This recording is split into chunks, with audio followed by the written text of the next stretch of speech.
continue with the lecture.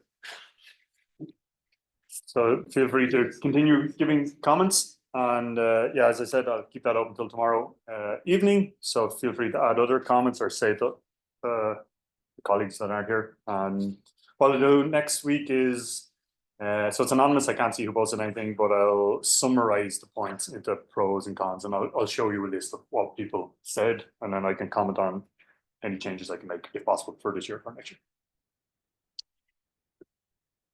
Thank you. I think you said you've introduced a new student feedback system this year, so you might get another more formal request later in the semester as well, but I just wanted to use this because I have control over the questions more tightly. Okay, so turbulence, we were talking about turbulence last week. So briefly summarize where we were. We took our Navier-Stokes equations, and then for the primary unknowns, velocity and pressure, we split that into an average value with a bar and a perturbation about that average. So for pressure and velocity, so we just sub that in. And then we took an average in time, or an ensemble average within our equation. So we found that terms like this, the average of the perturbation goes to 0, so that term drops out. The average of the gradient squared of the perturbation is 0, the gradient perturbation, the average of that is 0. So our equations ended up looking almost the same as our previous equations. The only difference is because of the perturbation squared, we said that the average of a perturbation squared is not 0. So a perturbation by definition perturbs about a 0. But if you square a number like that, it'll be always positive. So that means the average of this noise squared is always positive. So the average of the noise is 0, but if you square it, it'll be a positive signal. So it's a noise always above 0. So that means that will be non-zero. So the goal at RANS was we want to solve for time average quantities, time average velocity, time average pressure, but we ended up with this term here.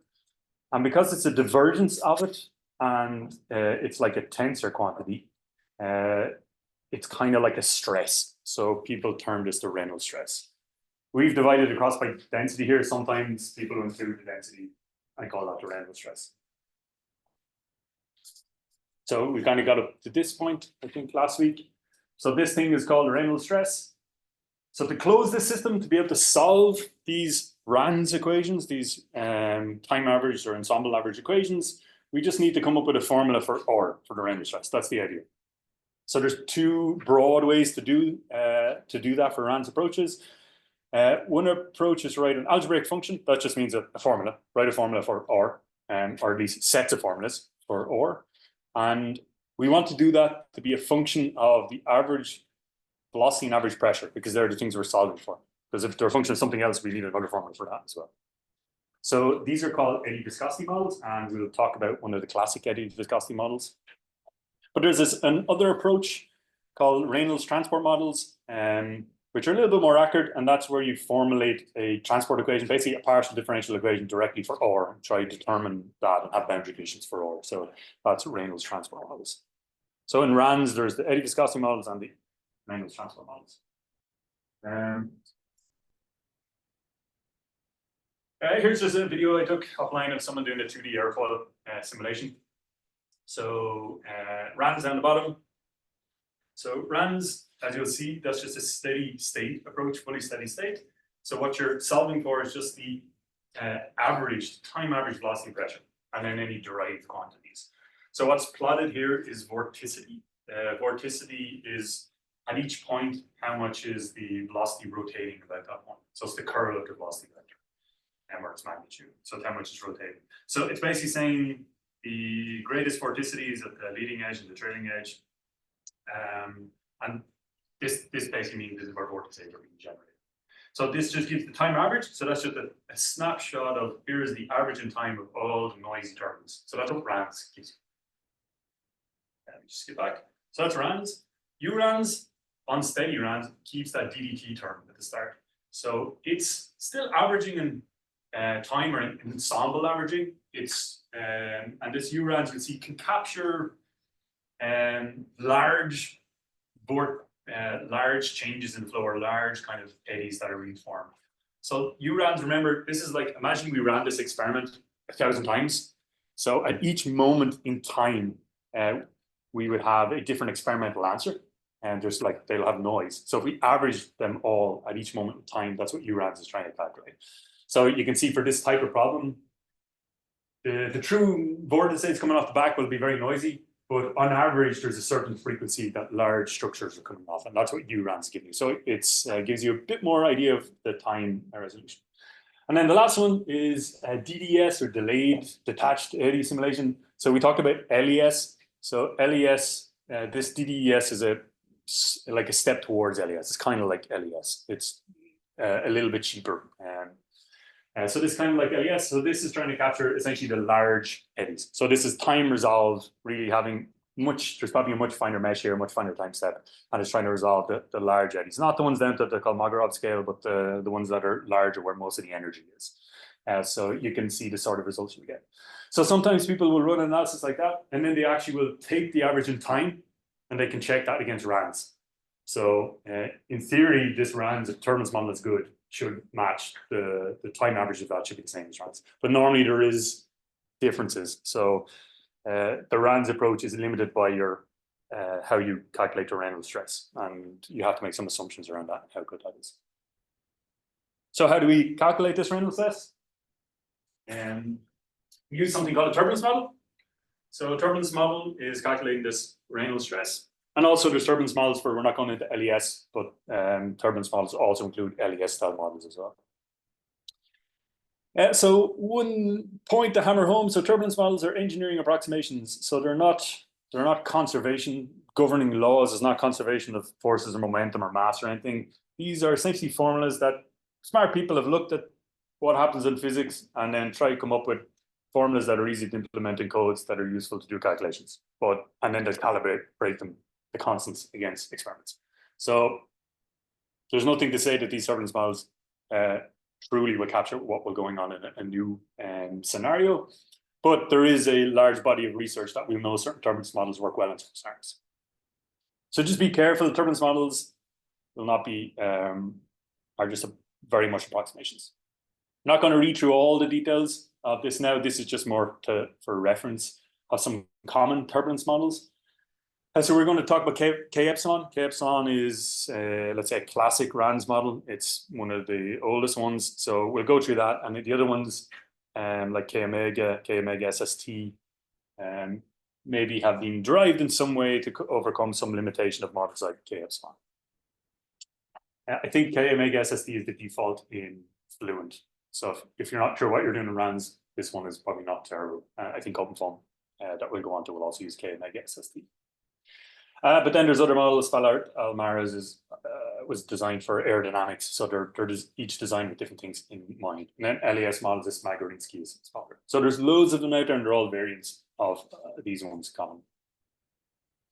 Okay, so I'm just going to have a few slides just to talk about K epsilon, eddy viscosity turbulence model. So for the RANS approaches, we had the Reynolds transport approach, which we're not going to talk about, but then the more common approach is these eddy viscosity models, and this one particular type of eddy viscosity model is called K epsilon. So what are they called? Eddy viscosity models.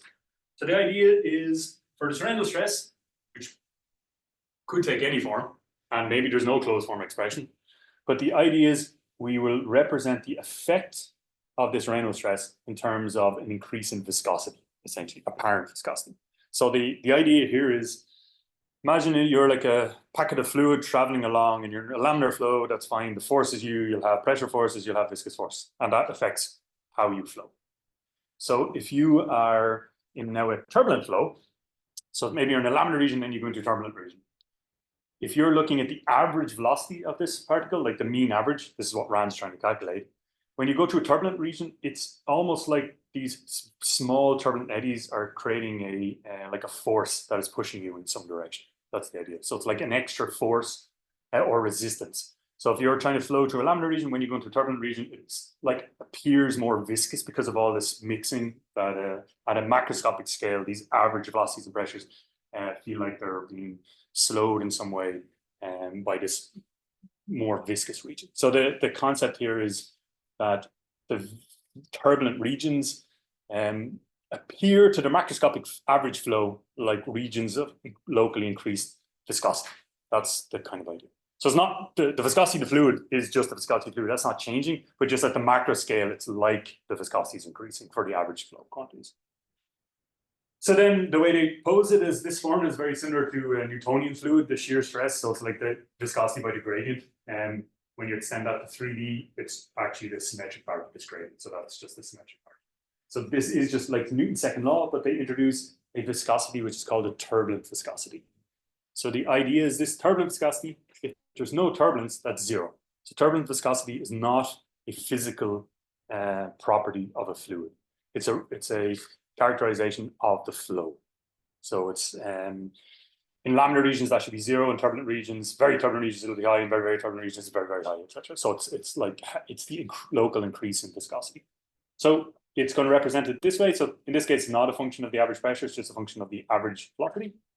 And this is how K epsilon represents it. Other models often use a similar approach. So all these eddy viscosity models use this same general idea. And then the way they represent the turbulent viscosity, and there's some physical arguments for this, and you'll represent it as this K squared over epsilon by a constant. So what are these Ks and epsilons in K epsilon? So K, let me see, do I have it on the next slide? I do, okay. So K represents the kinetic energy of these turbulent fluctuations. So it's not the kinetic energy of the overall flow, it's the kinetic energy of these fluctuations.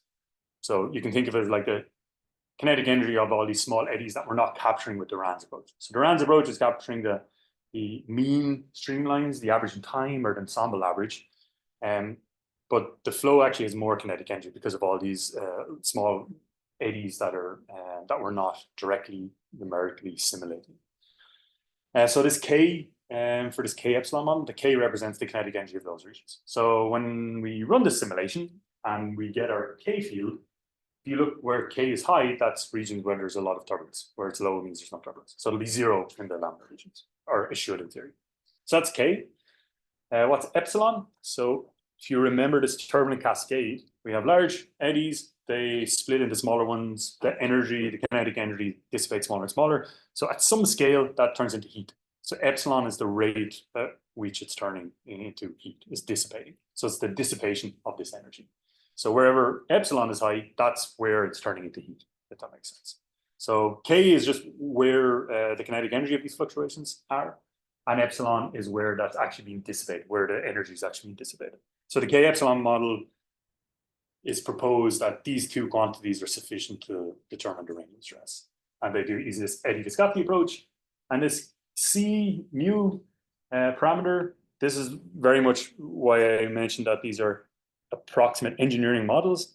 Where does that number come from? Not derived from maths, it's just they fit it to experiments. So a bunch of people did experiments and then they found, oh, if we set it to this number, 0.7, it seems to work well for flow over a backward facing step. And that's how they would fit. So in Fluent, you can't change that, but unless you really know what you're doing, it's probably just accept the limitation and just run with it. And at least you know how it will be wrong. So K, turbulent kinetic energy of the fluctuations, not the kinetic energy of the average flow, the fluctuations. And then use the dissipation of that into that turbulent kinetic energy into heat. So how do they calculate these K and epsilon? Here are two more partial differential equations. It actually solves two extra equations. So it solves a scalar K and a scalar epsilon. Where did these come from? They kind of look like the Navier-Stokes a little bit. There's reasons for that. But once again, they're just approximations. You can derive them under some assumptions, but they're fairly loose assumptions. So we're not going to go into the details. If you go on to go into turbulence modeling in detail for your thesis project, or subsequently when you after this year, then I'd recommend you really try to understand what's appropriate and what the assumptions are, because these K epsilon model may not apply for certain cases that you're interested in. But for this course, all you should know that an extra two scalar equations have to be solved if you have a K epsilon model. So in Fluent, for example, when you turn K and epsilon on, you'll see you have two extra residuals, a K epsilon and an epsilon residual, and they both have to get to zero. So now you're solving extra sets of equations. That's more expensive, it takes longer. So for example, in Reynolds stress models, you maybe have an equation directly for the Reynolds stress, which has 6 components. It's a symmetric tensor. So that means you probably have to solve 6 extra equations at least. So those types of models are obviously more expensive than ones that have 2 equations. And then there's 1 equation models like Spallard or Mars, and then there's no equation models where you just write the formula. You don't solve extra equations. But in any way, just to give you a high level, you probably, from looking at them, from what we've learned about divergence operators and things like that, you might have a sense of what's going on in these. But this just governs how k moves around the domain. So there's like a inertia time term, like an acceleration, and then there's like a diffusion term, and then this g is the production of k. So this is where k is being generated, and this is where it's being dissipated. One of these ones over there, and these ones have constants as well, and they're also calibrated, those constants. So a couple of takeaways: the eddy viscosity is not a material property, but it's due to the flow properties. So local regions, flow fluctuations appear to be more viscous from a Rand's perspective. And essentially, how the Navier-Stokes equations are updated is just, instead of using the true viscosity, we use an effective viscosity. Now, the effective viscosity is just the true viscosity plus the turbulent viscosity. So in a laminar region, the turbulent viscosity should be 0. In the turbulent region, it might be a similar order to the true viscosity or even higher. And so it's essentially, that's how the Rand's equations are modified. So it's essentially a very simple modification. One thing to note as well, viscosity tends to stabilize things. It's dissipating energy. So when you turn on turbulence models, it actually often, eddy viscosity models will make your model easier to solve. So if you set up a flow around a car and you try to do it with no turbulence model, it may not converge. But if you turn the turbulence model on, it may converge, because you're dissipating energy, it's stabilizing the flow, it's trying to quell eddies and things like that. So don't be surprised, just because you're adding complexity of turbulence model, that actually can improve convergence. It can stabilize the simulation as well. But if you get the turbulence properties wrong, or turbulent boundary conditions wrong, and you have way too much turbulence, it'll stabilize your simulation. You get lovely smooth answers, but they're just totally wrong. It's dissipating too much energy, way too much turbulence. And the last thing, just to point out, because I'm pretty sure I've asked this question on the exam last year, one of the short questions. If you've been Rand's analysis in 3D, how many unknowns are there? So in Fluent, each cell, what are the primary unknowns? How many things are you solving for in a k epsilon Rand's model? So you'll have the Rand's continuity equation. So that's 1 unknown, the Rand's momentum, 3 unknowns. So you have vector and pressure. They're or average pressure and average velocity. And they're 4 scalar unknowns, but you're also solving for k and epsilon. So then you have 6 in that case. But if it was in 2D, you'd only have 5, because there's only 1 velocity. Or sorry, 2 velocity components. So you're welcome to look at the exam is up from last year, but when it gets closer to the end of the term, I'll also go through like last year's one and just give you an idea of what to expect. But also the online quiz is there for you as well, so you can have more questions there that you can try out. Any other questions or comments? There's no lab tomorrow. I think tomorrow's the day off as well. So there's no lab tomorrow, and then we'll have 4 weeks, which are 3 weeks of OpenFOAM, or 4 weeks of OpenFOAM. The last one is high performance computing. Okay, so for the rest of today, I will go talk about boundary conditions for CFD, and just some of the considerations that you may have when choosing appropriate boundary conditions.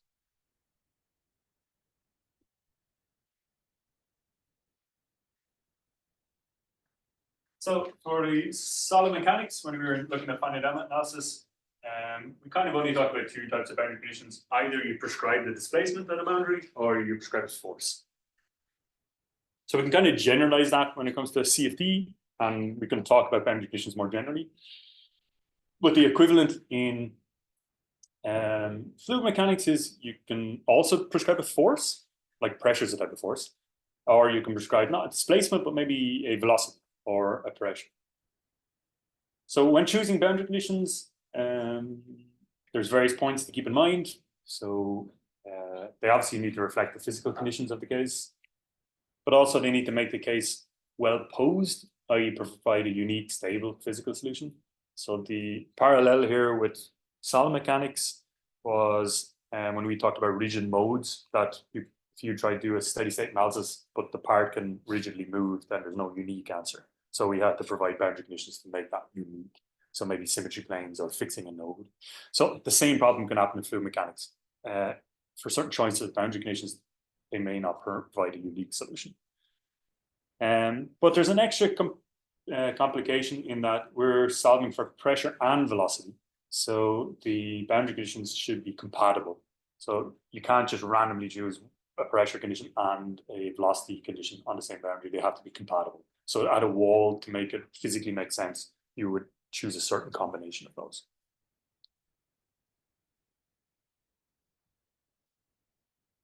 But all of these boundary conditions can be described in terms of essentially two main types of boundary conditions. So if you're specifying the value of your solution variable, so I'm calling it a primary unknown. So in our solid mechanics analysis, we were solving for displacement. So phi represented the displacement of the nodes in finite element. Whereas in our CFD, we're talking about the solution variable is variables are velocity and pressure. So if on a boundary you know the value of the primary solution variable, that's called a essential boundary condition or a Dirichlet condition or a fixed value condition. So that's one fundamental type of boundary condition. If you know the value of the solution you're solving for at that boundary, that's called a Dirichlet condition. So examples would be if I specify the velocity at an inlet, or specify the pressure or temperature at an inlet or an outlet. They're Dirichlet conditions. And similar in solid mechanics, specifying the displacement on a boundary, that would be a Dirichlet condition. The complementary condition is where you don't know the value. So imagine that we have a spring and I apply a force. I don't know the displacement at that boundary. I just know the force. I know the force is this. The solution has to satisfy that the force is this. And similarly in CFD, maybe at an outlet, I know the pressure, but I don't know the velocity. Or I know the pressure, which is like a force at the boundary, but I don't know the velocity. So in those cases, they're called Neumann or natural or fixed gradient conditions. So typically in those scenarios, rather than knowing the value, you know the gradient of the value in the normal direction of the boundary. So it's a little bit confusing for people. But if you take the gradient of something at the boundary, so let's say this represents pressure. So the gradient of pressure is a vector quantity, but n dotted would be the component of that gradient in the direction perpendicular to that boundary. So sometimes that's written as grad n phi. So that would be a scalar if it was pressure. So it's basically the rate at which pressure is changing if you were to plot it along a line perpendicular to the boundary. So it's like the slope of the pressure going into the domain. So in some cases you will know that. That maybe seems less physical, but for example, it can be physical in some cases. So for example, for a heat analysis, the heat flow through a boundary, Q, is equal to minus the conductivity times the normal gradient of temperature.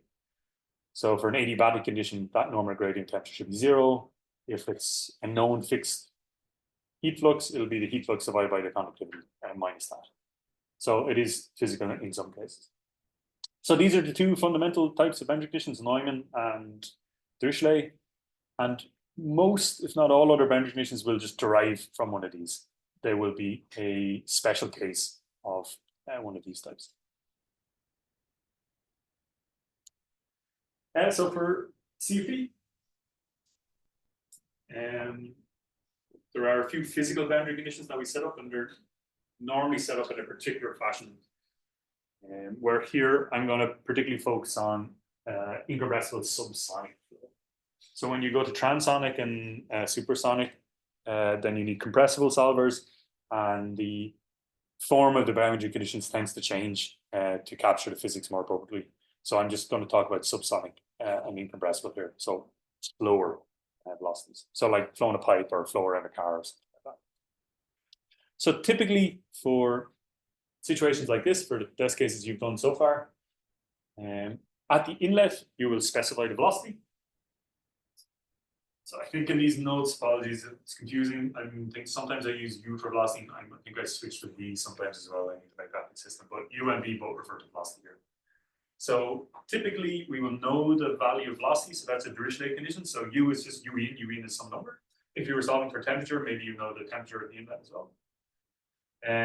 Whereas the outlet, we will specify the known pressure. So normally for incompressible flow analysis, we specify the known velocity on the inlet and say we don't know the pressure. And then we specify a known pressure on the outlet and specify that we don't know the velocity.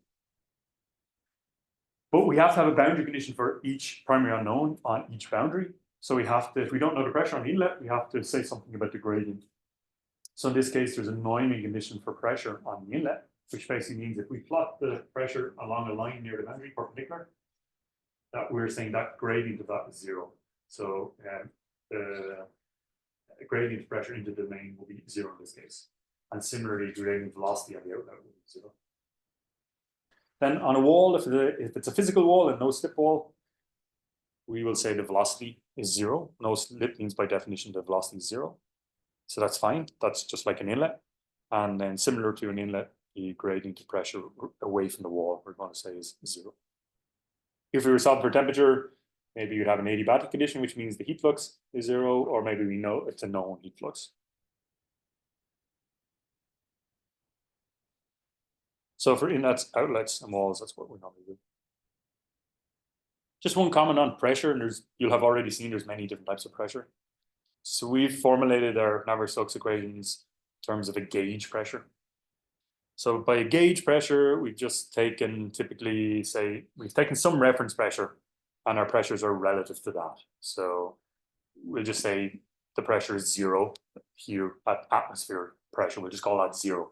And then when we solve our flow in a pipe, zero represents atmospheric pressure, negative means less than atmospheric pressure, positive means greater than atmospheric pressure. So in terms of absolute pressure, like an absolute vacuum is zero. So in absolute pressure, you cannot have a negative pressure. Like by definition, zero is just is a vacuum, a perfect vacuum. So if you're talking about absolute pressure, you can't go less than zero.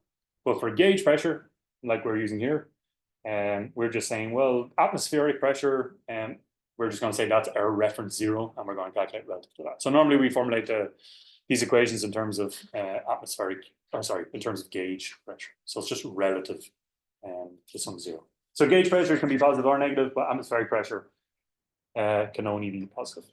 If we did want atmospheric pressure from our gauge pressure, we just add on the reference pressure. So whatever the pressure is on the surface, atmospheric pressure, we add that on. That's how we get absolute pressure.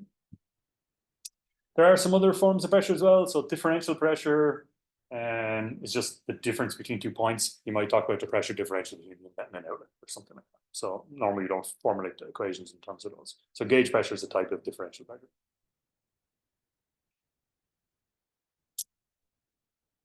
And there's other types as well. So you can talk about dynamic pressure as well.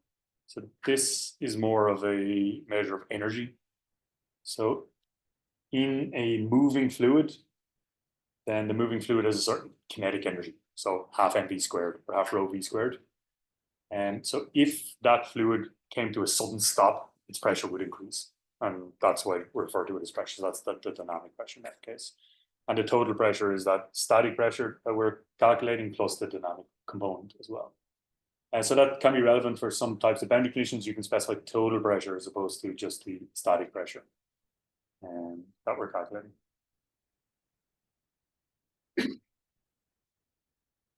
So we saw a no slip condition. So no slip is for a true physical wall, permeable wall. Assuming, I don't know what I meant to put in there. I have to copy this from somewhere. I'll go back and fix that. So the condition at the wall, the velocity, now we switch to the V at the wall is equal to known velocity. So this is a classic CFD benchmark case called lid-driven cavity flow. So it's just a square or cube in 3D where we assume the top is moving at a certain velocity, like there's like a belt moving past that's causing the velocity, the fluid to rotate around this. So that's fine. But that case is an example of where we have a problem with non-uniqueness. So at walls, we specify the pressure gradient, not the pressure. We don't know the pressure on the walls, so we just specify its gradient instead. So imagine that you said there's a zero gradient at a wall. So imagine that this could represent the pressure through the main from the left side to the right side of the cavity. So we'll say the gradient has to be zero here. So in the Navier-Stokes equation, it's only written in terms of the gradient of pressure. So the absolute value of pressure doesn't matter. And so it means that you could get a solution for pressure that, as long as it satisfies the gradient here, and say it has this internal shape, that will satisfy the governing equations. So if we add a constant pressure to the entire domain, it'll still satisfy the boundary conditions for pressure and the internal solution. So all of these solutions are a valid solution. So this pressure offset is very similar to the rigid modes problem in solid mechanics. So it's like if you have the forces can be balanced, but the displacement field, you can just add a constant and it'll still give you a valid displacement solution. So it's the same way if you only have walls for CFD incompressible case, that the pressure is only defined with respect to some constant. So it's not uniquely defined. So that's a problem unless you fix that. So to resolve that, do I say it here at the bottom? Yeah. So the way they do in CFD is it's kind of like just fixing one point. So typically in fluent and open foam, they will check if there's no pressure specified an outlet or a boundary anywhere, and then they'll often just pick a cell and just say that's zero. That pressure is zero. So when you look at the pressure field, that the absolute values don't really mean anything. It's just it's all relative. It's high here and it's low here, and the difference between them is correct, but the absolute value doesn't make sense for incompressible CFD case. So that you have to be careful, because if you want to calculate the true forces, they depend on the actual pressure, which may not be defined in that case. So you might have to define your problem or boundary conditions differently. So if pressure is defined at any boundary, then this is not a problem. But if it's not, if you only have walls and inlets, then it's not uniquely defined.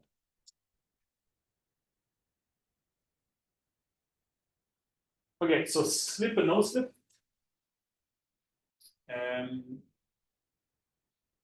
So imagine that we have a fluid flowing along beside a wall. So this is a physical wall, a no slip wall. So we will have the velocity 0 on the wall.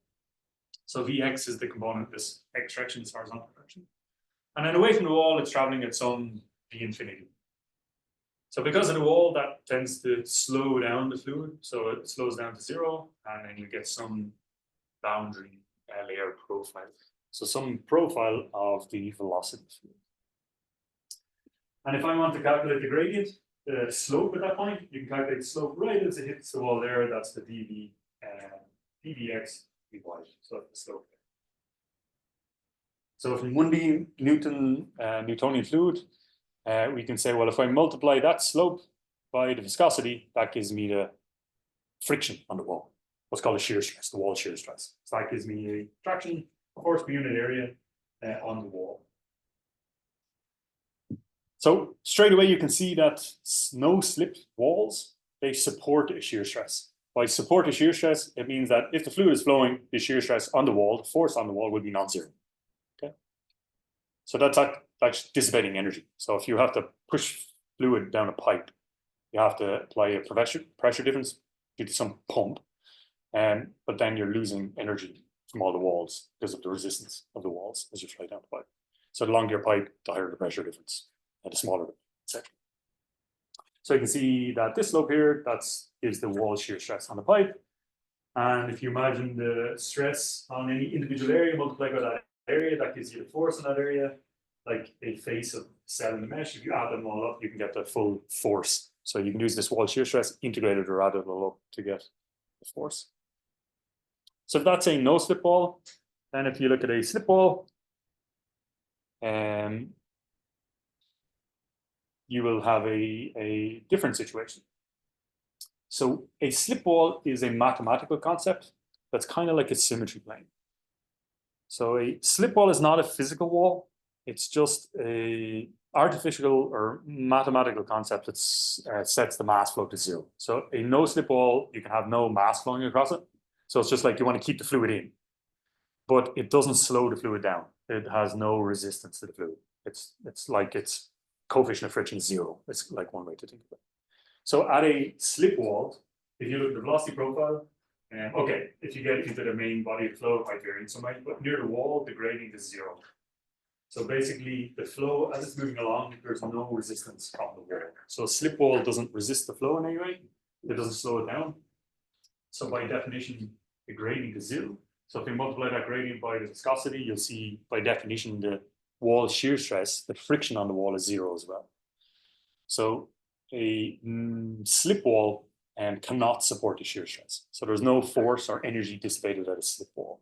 So slip walls are sometimes used for, say, flow over a car, like external aerodynamics. You have to put boundary conditions on the outside of the box. So if it's not a wind tunnel, if it's like car driving in free space, well, you need some boundary conditions. If you put real walls, they will slow down the flow. But you don't want to slow down the flow. You just want to keep the air in, but just let the air slip along. So you might use slip walls for containing artificial walls like that. So they're actually mathematically the same as symmetry planes. So if you set a symmetry plane, it's actually conceptually the same thing. So the gradient is 0. Symmetry plane cannot dissipate energy either. The shear stress on the symmetry plane is also 0.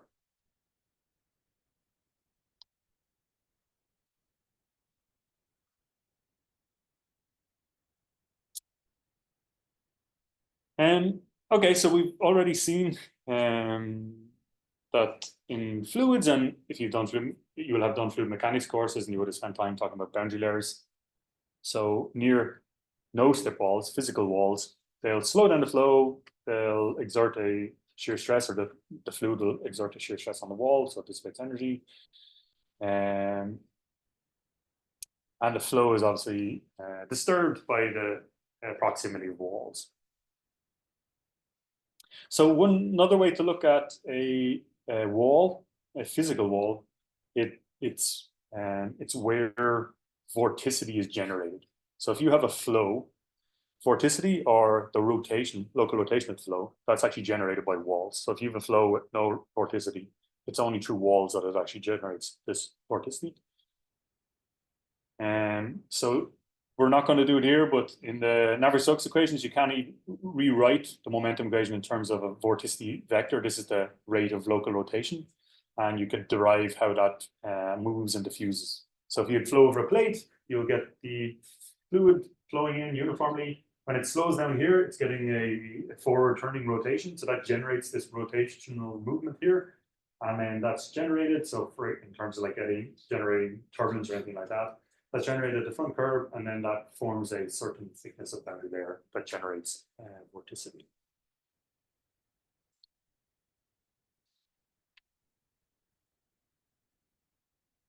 So we already saw for the case of flow over a cylinder that at lower Reynolds numbers, we get separation of flow as it passes the cylinder. And then if you were in Fluent to plot the vorticity, you would see that the vorticity is generated at the bottom and top of the cylinder here. And it's generating maybe positive vorticity in one way and negative in the other, and that generates the vortices. And then as you increase the Reynolds number, then those regions of high vorticity, they separate off into these vortices that are rotating in alternative directions.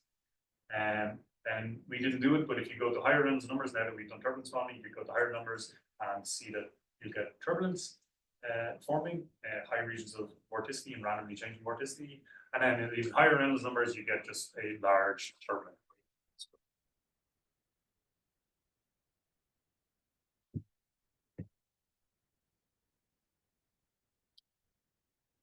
So why am I talking about this? So we've just been talking about turbulence modeling. So turbulence modeling presents a challenge for boundary conditions. So if we're solving for K and epsilon or other turbulence models, we need to know something about what happens at the boundary. Specified boundary conditions for K and epsilon are related things.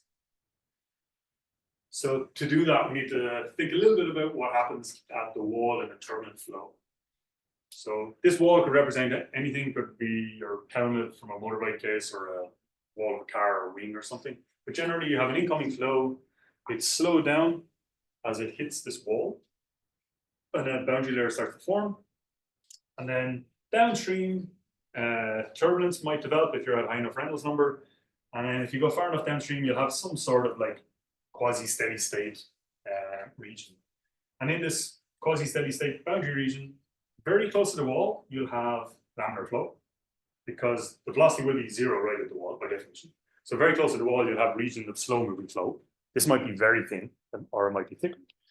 So very close, you have this laminar region, and this laminar region is called a viscous sublayer. So the viscous sublayer is just where viscous forces dominate, and you just have thin laminar region. A little bit further away, but still in the boundary layer, you have a turbulent boundary layer region. And then in between the turbulent region and the laminar region, they just call that the buffer layer. So regardless of how big or small your wall is, this same general form or structure tends to appear for all turbulent flows.